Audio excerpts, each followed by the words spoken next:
Hello and welcome back to another episode of We Don't Know What to Watch. And with me as always, the David Rossi to my Spencer Reed, Kyle Mulford. How are you doing, Kyle? I'm doing good. How are you doing? And can you explain to me what the premise of this podcast is? Well, we basically don't know what to watch. You know, you're sitting out on a Saturday night and you're flipping through your channels and you're flipping through all your Hulu and Netflix and Amazon, and there's so many choices. You don't know what to watch. So we go to a site called realgood.com. Free plug for you guys. Anyway, and there's a Real Good Roulette, and you can put in all of your different sources, your Hulus and Netflix, and even the free sources like Vudu and Tubi TV. And we hit the randomizer and we watch whatever pops up on there.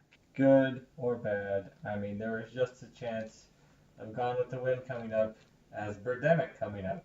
Yeah, we're looking for, for you, we're watching anything. Not just for our own enjoyment, but mostly for your enjoyment. Once again, this is Kyle Mulford and I'm Noah Saturn, and welcome to another episode of We Don't Know What to Watch. So, our first segment is What's Kyle Watching? Kyle, what have you been watching lately?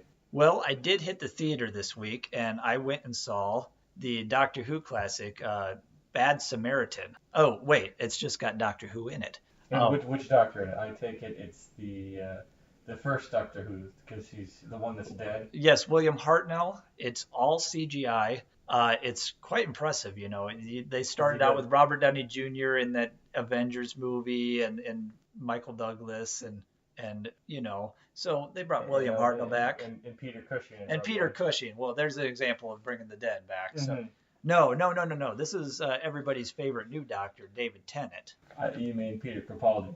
Well, I know he's the newest Doctor, but of all the new ones, David Tennant is everybody's favorite, You right? mean Jodie Whittaker?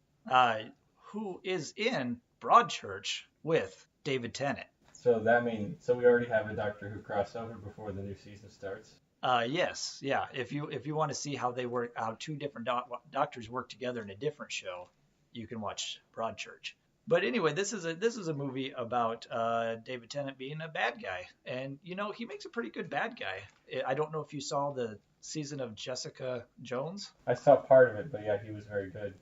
He plays a pretty intimidating bad guy. And don't forget, he was also in Harry Potter and the Goblet of Fire. A brief cameo, right? And as Barty Crouch Jr.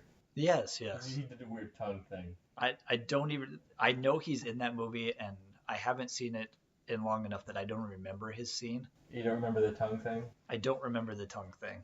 Well, if you have seen it recently, you know exactly what I'm talking about. Well, in this movie, he plays the bad guy. There's these two, actually the two leads, the main lead is actually technically a bad guy too, because him and his friend, they want money like anybody does, and so they start up a valet service in front of a restaurant, and whenever anybody comes in with a nice looking car, they go, "Ooh, I like that, so we'll go park your car for you." And they check out the home route on the GPS, and they go, and while the family or whatever is eating dinner, they go and rob their house. So like that scene of the two guys in Ferris Bueller's Day Off driving around the Ferrari, except in this time they just go and rob the whole house too? Yeah. So instead of a joyride, they rob houses. So they go and they see this guy drive up in a Maserati, super nice car, and they take it, and the main guy goes, and I don't even remember who this main guy is. David Tennant's best friend. Yes. But he goes to the house, and real nice house, and he goes in there and he finds a credit card and all this stuff, and then he finds this door with this huge bolt on it, like this huge deadlock. And so he breaks into that, and I assume that's where he keeps his, I'm going to say his Fabergé egg collection. Yes, if Fabergé egg collections are bound and gagged and chained to a chair. Do you do that with Fabergé eggs? I think so. I've never seen one. Okay, well, anyway, she was kind of breakable. She looked fragile. No, It's David Tennant? He finds David Tennant? He's very fragile. He finds a girl who looks all beat up, and she's tied to a chair, bolted down to the floor, and so he's all freaked out, and he tries to call the cops, and his friend is at the restaurant, and he's calling him saying, "Oh, dude, the guy left the restaurant early." And so he doesn't know what to do, so he panics and leaves. Well, then he feels bad, and so he decides to go to the cops and say, oh, well, I was breaking into this house, see, and there was this girl there. So, it's hard for the cops to believe him because he's got a lot of prior stuff. So then David Tennant kind of finds out that he did this through little clues and hints and stuff. And so he just starts making this guy's life a living hell. And then, like, he goes into, like, his office and then like, moves everything 3 inches to the left. That's exactly what he does. Exactly like that. He does it, but in the most passive-aggressive way possible. Passive-aggressive psychopath is what it is. Psycho-passive-aggressive. Well, no, he gets... So without spoiling anything, did you enjoy the film? I did. It was a decent thriller. It's one that you're going to probably forget soon afterwards. David Tennant is great. Like I said, he's a good bad guy. He's very intimidating. And there were some parts, this is kind of a thriller, so there were some parts in it that were kind of tension filled, and I liked it for the most part. I wouldn't run out to see this, but when it comes to the red box, I think it's worth a look if you're a big fan of thrillers. The way you describe it kind of reminds me a little bit of Don't Breathe from 2016.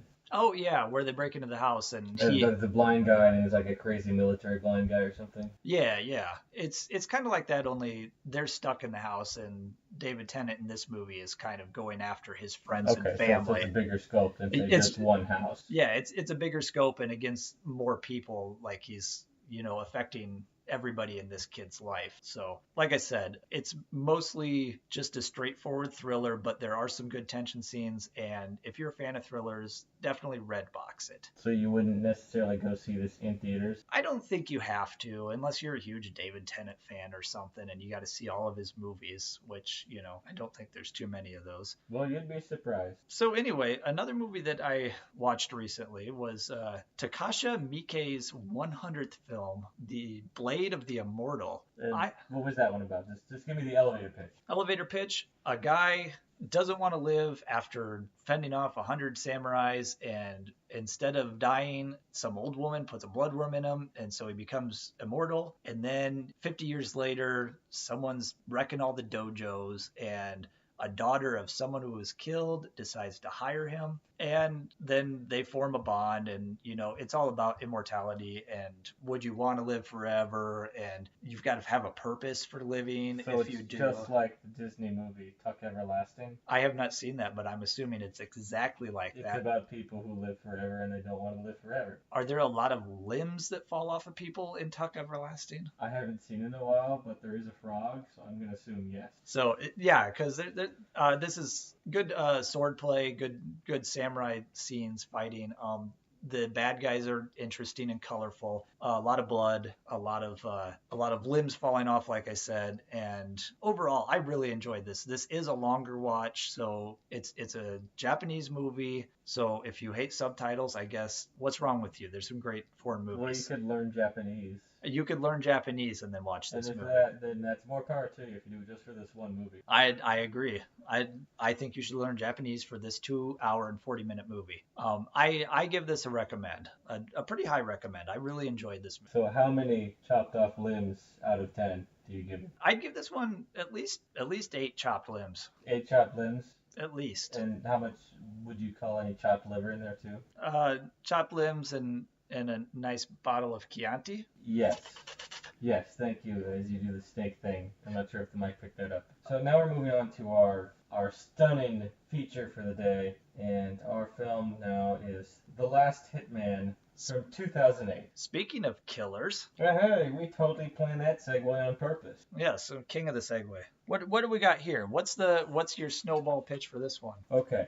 So, is that a term? No, it's not a term, but I think it is. Now we're going to copyright that and put it on a t-shirt. Copyright, trademark, and patenting the word snowball, and also patenting the word pitch. But anyway, so my snowball pitch is a hitman played by the veritable Joe Mantegna, who could play every gangster this way to Wednesday. And he is a hitman who has been doing his job for a while, and his partner is his daughter. But then he finds out that, spoilers, not really, he's dying. And now what's going to happen when he's gone with his daughter? So all don't know. It's not a bad premise. No, so what do we start out in black and this is actually just like Blade of the Immortal. We start out in black and white, which Blade of the Immortal did to give us an introduction to the character, and then we go into the color. I thought this was gonna be like a film noir at first or something, because this one started in black and white, right? Or am I misremembering that? No, this started in black and white. It's not just because you see in black and white sometimes. Yeah, sometimes I All go a your little memories fuzzy. are in black and white. But we start that way, and it's him and his daughter going to a hit, and we find out that the wife died. Joe Mantegna's wife died, and what's his name in this movie? Hitman Harry. Hitman Harry. Well, his wife died, and so they're sitting in the car talking, and he's like, she's with us. She'll always be with us. She's right here. And they pan back, and the urn is sitting in the back seat. I'm not sure why he's taking his dead wife in an urn to a hit. I assume she's just it's like a car seat now. It's just always there in the car. Yeah, so they've got the dead mom in the back seat, and they go, and he does his hit and kills the guy, and then he comes out and says, "Hey, want to go out for ice cream?" As you do every time you finish.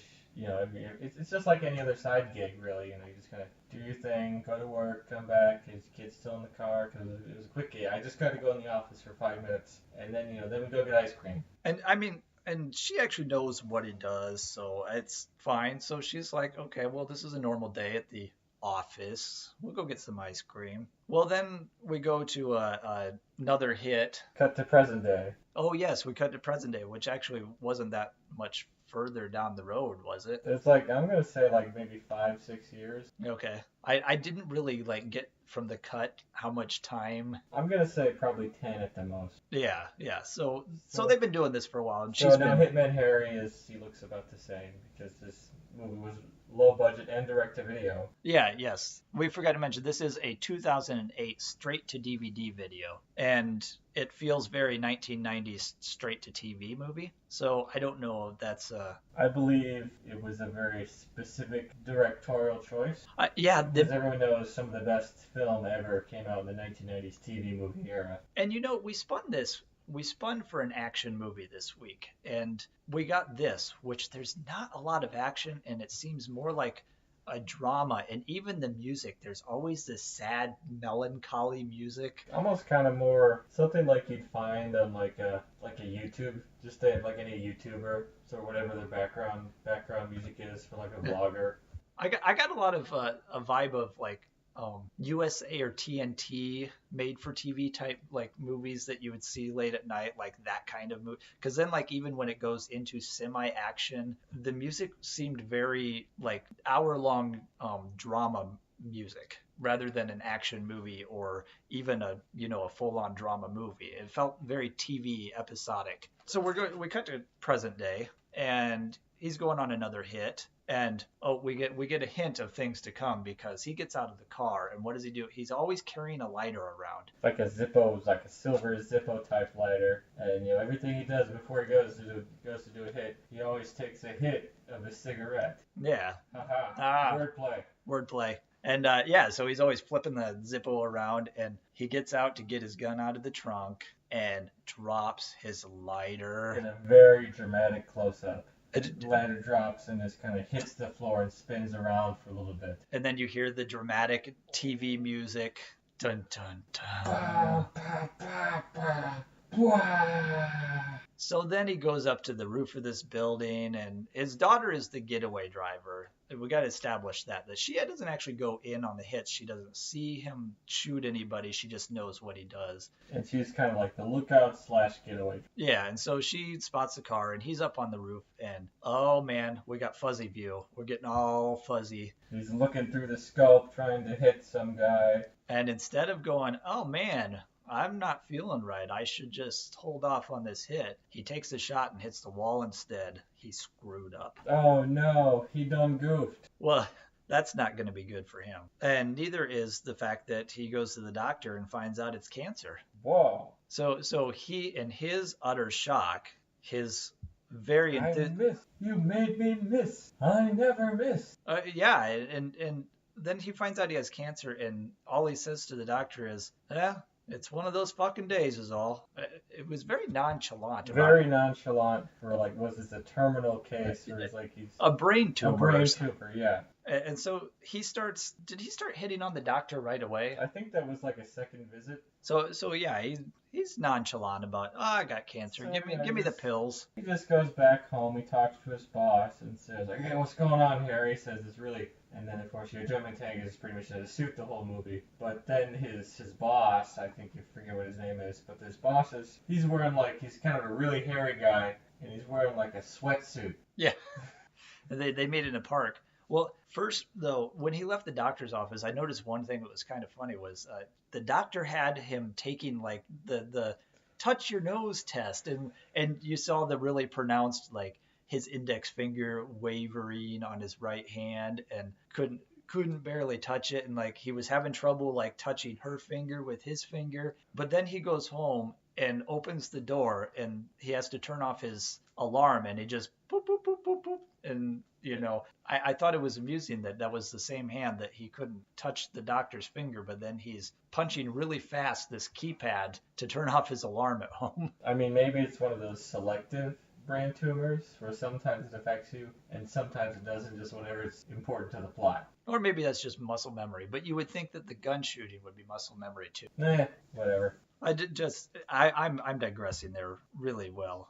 But he misses, and then eventually he talks to his boss, and he's like, you know, they're not going to be happy with you. And he's like, oh yeah, I realize that. And so he goes home, and someone tries to kill him. Well, before that, he talks to his daughter about Todd. Oh yes, Todd. We've got Todd in this movie. Everyone loves Todd. Everyone loves Todd. Todd, bland white guy number one, is the daughter's Raquel. That's her name, right? Yeah, Raquel. Raquel. That's her boyfriend, and he thinks that they are in the real estate business. So he's talking about Todd, and I don't even know what they're talking about with him. Your boyfriend sucks or something. I don't know. And then don't forget Todd. Why does his name have to be Todd? Yes. John Wayne never played a guy named Todd. Robert Mitchum never played a guy named Todd. Well, because I'm kind of petty, I looked this up. And remember, John Wayne's real name is Marion Robert Morrison. And this guy's complaining about a guy named Todd. Well, you know, the guy who he idols, I assume, John Wayne, is actually named Marion. So. But we can't make fun of that too much because he's a fellow Iowan. Yeah, that's true. That's true. So we'll keep it low on that. But yes, that is a valid point. What's wrong with the name Todd? I don't know. My best friend's name is Todd. It's Todd. Everyone loves Todd. We're waving our arms here because remember, this is everybody sees this on the podcast. I am waving my arms in the air. Waving like those. Like I just don't care. Like those inflatable things in front of the car. Yes, those wacky inflatable arm flailing tube men or whatever. Yes. So he complains about Todd because he doesn't like the name Todd, and then he comes in and old Billy Roscoe, is that his name? Billy Roscoe. That's what I've written down. Tries to shoot Joe Mantegna, and he doesn't do a very good job.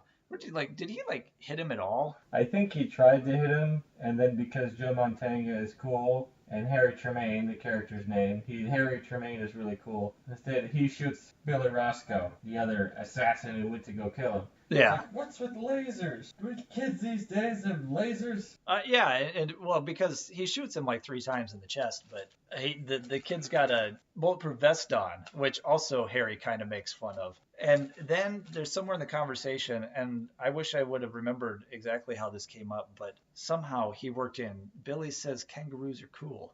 And I have that written down because I found that amusing. Now I don't remember the context, and I don't think it actually matters what the context was. Because let it be known, kangaroos are cool. Kangaroos are cool. I mean, you saw Kangaroo Jack, so everyone knows kangaroos are cool. I can't say that I saw Kangaroo Jack. It's okay. There was a Saturday morning cartoon about it, too. Was that a Jerry O'Connell movie? Yes. That explains everything. With Anthony Anderson. I don't know if that explains anything. It really doesn't explain anything. So we got this guy who tried to kill Harry, and then all of a sudden, Harry turns around and says, I want you to be my bodyguard. So this guy just flip-flops and says, okay, cool. Well, I guess, yeah. I was like, oh, who hired you? Oh, because some guy named Fuller. He made fun of him because he said, how much did you get paid to take out me? Because Harry's a legend. He's a legend, man. This guy we just met is a legend. And he looks at the price and says, "Oh, this is what you should have got." And the guy's like, "Really?" So he decides to work for Harry instead because he got screwed. Yeah, I mean, he is nothing if not a businessman. Well, then Raquel walks in and they have a conversation. And was this where the driving school came in, or was that later? That's a later scene. Oh, okay. But so this point, it looks like they're all decided, so now everything's hunky-dory. So now, of course, Harry has to train the new assassin, Billy, to help so they can go after and figure out who really is behind trying to kill Harry, because nobody wants to kill Harry. He's the cool kid. Yeah, and then we find out that this guy actually does suck as a hitman because, like, he got started hired as a drive-by guy, and he would use a shotgun. So he doesn't know how to use precision weapons, and yet he went into another hitman's house to try and take out a hitman when he can't even aim a gun. With just a handgun? With a handgun. So he needs a lot of training. So now we go to a big, nice training montage where he's showing him how to hit and, how to aim for accuracy. He's like, oh, depending on this distance, you got to shoot here, and this distance, you got to shoot here. And you want to go for the chest or whatever, and there's less blood that way or something like that. And then Raquel drops by to see how's it going. And Raquel's other job is that she actually works as a driving instructor for a school. Oh, okay. Yeah, and then she pulls up to the shooting range on their private land or whatever. And he's talking, oh, you like that job? You're like driving a bunch of 16-year-olds around. Oh, yeah, and I bet this is actually a spy car. He's like, yep, whole deal, bulletproof glass. I bet even like a machine gun folds up from that sign. So she says, well, it's how I met my boyfriend. Is he 16 too? No, he's from New York. What does that have to do with his age? This is the kind of dialogue you get in this movie. I don't know. Like, that confused the hell out of me. But it was a great line. He's from New York. That explains everything about how she met him through driving school. So they're doing all this training, and they have to go on another hit or something because then Todd calls, of course, while they're on a job, and she says that they're looking at a house or whatever, and we're trying to figure out, try and shake down some information about who this guy is that's going after him. And he says, well, you're missing my dinner again. You guys are always busy, and I made this pumpkin soup with the whipped cream dollop right in the middle, and I made, what else did he make? A salad and a nice main course. He goes in this, I swear, this 30-second description of all the food he made just for this dinner, and then cuts between him on the phone, and he's wearing like an apron or something, preparing dinner, setting the table. I think this guy needs his own cooking show. Yeah, and he got very upset, and he threw a fit and said, well, you're always busy, and they kind of left on a little argument there, and so they missed dinner, and who did they have to go kill? They went to go see this guy who they worked for. I believe his name was Armitage, not Armitage. Yeah, Armitage. Armitage, who he had talked to earlier, is like, oh, who set this guy up? Who set me up? So he had to kill his own friend, and he took Billy with him, so he had Billy shoot Armitage. Because, you got to get the kid his training somehow. I assume it's just, it's a mentorship program. It's you go to your mentor. It's just like Big Brothers Big Sisters, I assume. Yeah. Well, and Harry was big hitman, little hitman. Yeah, and I'm getting lost in my timeline here, but that was that Harry and Billy on that one? Yes. Okay, because then Billy goes out with Raquel at one point because Harry's getting sicker. He's not doing so hot, so he has to go back to the doctor. And go hit on the doctor. And so he's hitting on the doctor, and Raquel is out with Billy, and they go and do another hit. And this time Raquel goes, I'm going in because she still doesn't trust Billy. And so she goes in and sees Billy shoot a dude. And we find out this is the first time she's actually seen someone get shot. She knows her dad does it, but she's never actually seen it. That was actually not that bad of a scene because the actress who plays Raquel, Elizabeth Whitmere, did do, I think, a very, very convincing job of seeing just kind of that sort of shock. Yeah, she was okay. She's okay through most of this movie. I don't think I've ever seen her in anything else, but she did all right. And after that whole thing happens, then they go back and walk in through the door, and what's going on there is Harry is talking to Todd on the couch. His old pal Todd. And he's showing baby pictures because that's what you do. That's what you do. Oh, this is just my daughter. Now I've got my coworker and my daughter come back here, and I'm talking to Blandy McBlanderson, the boyfriend. And then they all have dinner together. And then we finally get Todd. Todd's cooking. He's doing very well, I assume. Well, yes, we have an awkward We have an awkward dinner with everybody because he still thinks everybody's in real estate, and so they have a conversation. And he says Harry asks what his intentions are with his daughter, and he's like, "Well, I've got a 5-year plan, and he's going to develop an interactive music software." And then he's going to try and get investors for it. Well, he's got to build up his client base first because he's doing IT at the moment. He's doing IT to build up client. And then he's going to get investors for an interactive music software. And then he just bought a house and he's going to get a dog. He's going to fix it up. He's going to write and make a new deck. Oh, and Billy asks him, "So, can you plumb?" Is that how you ask if someone can do plumbing? Is that a word? Can you plumb? Can you plumb? That just seems really weird to me, but... Do you even plumb, bro? So Todd says, "Oh, I've been known to plumb." And then Harry goes, "He can plumb." Nudge, nudge, wink. Know what I mean? Is he going to plumb your daughter? Maybe you don't want him plumbing. Oh, I don't know. So we find out Todd can plumb, and they have this whole conversation. And then I realized that this should really just be a sitcom, because after this goofy dinner conversation... And then, of course, after this nice dinner conversation, everything is going hunky-dory. What could possibly go wrong? And then what happens? Because this is where he tells him that, he tells the kids that, Todd and Raquel, the kids, that he's sick. He's sick. He tells them that, and so then they have this dramatic, silence on the couch where they're just sitting there, and then all of a sudden someone shoots through the window. And you know who gets hit first? Well, of course, Todd gets hit first. Not Todd. Oh, Todd, man. What about his cooking show? Todd, are you all right? I'm okay. Okay, I was just checking. Well, they show him convulsing over on the carpet. I'm okay. He's gonna bleed out. We gotta get into the hospital. He's okay. He's okay.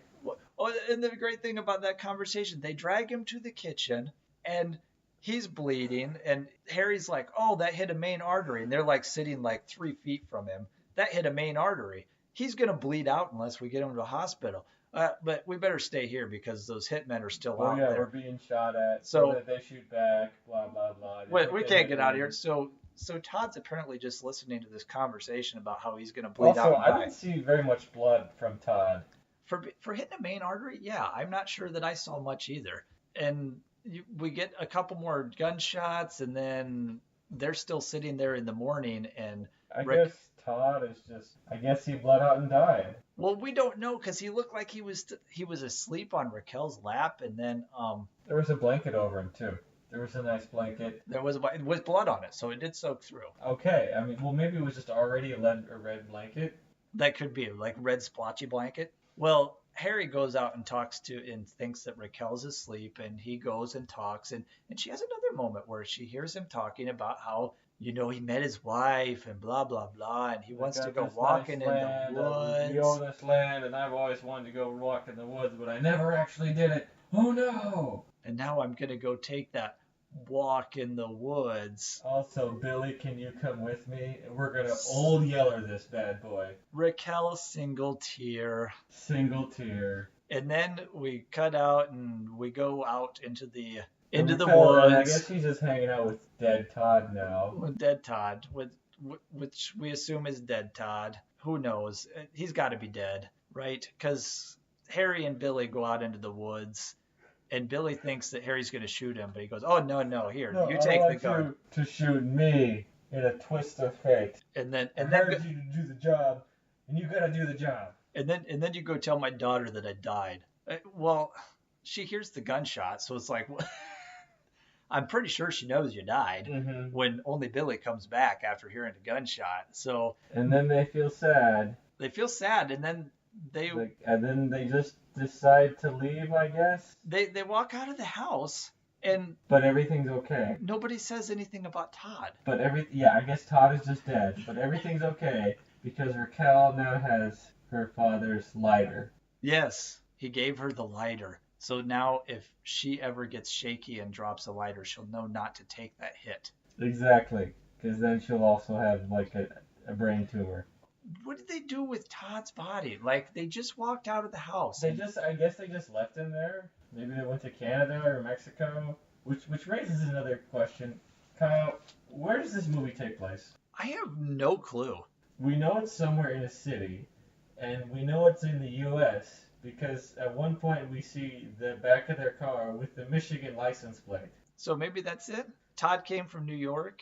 But he's from New York. He's from New York. And he came to Michigan. You know, you would think like he would be less bland and like maybe even have like a New York accent or something. Like a very thick Boston accent, or no, I don't know why I said Boston. A very thick Brooklyn accent. Brooklyn accent. Yeah, you would think he would give just to give his character something. I'm walking here. I'm walking here. But no, it doesn't matter because Todd's lying dead on the kitchen floor, and I guess he'll just stay there until someone finds him. Until the rats gnaw him down to nothing. And then don't forget, there was also like they did kill one assassin who came to kill Harry and Billy, and that particular assassin, they just kind of left his body just in the driveway. Well, and then also Raquel, the whole movie is talking about how she wants out. And she wants to get a desk job, which Harry says, "Oh, that's boring. Kill me now." And then later he gets killed. Foreshadowing, man. But she wants out the whole time, and then her dad dies, and Todd's lying dead on the kitchen floor, and then she walks out with Billy, and we just assume that they're probably going to be now the Hitman team. So is she the last hit? Where does this title come from? Is she the last Hitman? I guess she is the last Hitman. Or was he? Or is Billy the last Hitman, and now she's gonna be the last hit woman? Hit woman? I don't know. I don't know who the last Hitman is. I think Todd was the last Hitman, and now that Todd is because he got hit by a bullet. He was the last one hit, man. Exactly. That's what it's really all about. Yeah. So she wants out the whole time, and then I just assume that she's going to be working with Billy. Fade to black over some river sounds, and we get some more credits. Would you recommend this movie? I don't know who I would recommend this movie to. I'd recommend this movie to someone if you're like really tired and you just want some background noise so you can fall asleep. Yeah, that's actually, this is one of those like late Saturday or Sunday night or something where like you're just up really late and 2 in the morning and you're still kind of drunk. You got your Amazon Prime and you go, hey, what can we watch on Amazon Prime? Let's just throw on Hitman because if I fall asleep, it's fine. It's got that guy from Criminal Minds. Yeah. So it's got Joe Mantegna and he's a decent actor. He didn't have a lot to work with in this movie. I think this was definitely a paycheck movie. Yeah, it definitely felt like it. I mean, especially straight to DVD. I'm sure he's done a lot of those because you see him in a lot of stuff. He shows up everywhere. He's Fat Tony. Yeah, that's the kind of recommendation I would give this. And don't rush out to see this, but it was okay. It wasn't a terrible movie. It just felt very straight to TV. I give it 4 Todds out of 10. I can agree with that. 4 Todds out of 10. All right, so that's The Last Hitman with Joe Mantegna. Other people? Elizabeth Whitmere was the Elizabeth Whitmere, and then Todd. And then Todd. 4 innocent, 2 pure for this world, Todd. We miss you, Todd. In memoriam. Rest in peace, brother. This podcast is dedicated to you. In Todd's memory, something to 2008. So, should we decide what to watch for our next movie? I suppose so, if we want to do another episode. Well, that'd be great. We'll see. We'll go comedy this time? Sure, comedy sounds good. All right, going to the roulette wheel. Here we go. 1, 2, 3. Spin to win. Spin it. And we got Out Loud. A modern tale of friendship and love in Lebanon today. It is also a bittersweet reflection on the social struggles of the after-war generation. So it looks like it's a foreign film from 2013. And we will be able to watch it again on Amazon Prime. It's almost as if they have a lot of stuff. Yes, Amazon Prime is your go-to, it sounds like. So that is all for this week. Once again, I'm not Kyle Mulford. And I'm not Noah Saturn. Have a good one. And until next time, don't date guys named Todd because John Wayne never played a guy named Todd. Exactly. Robert Mitchum never played a guy named Todd.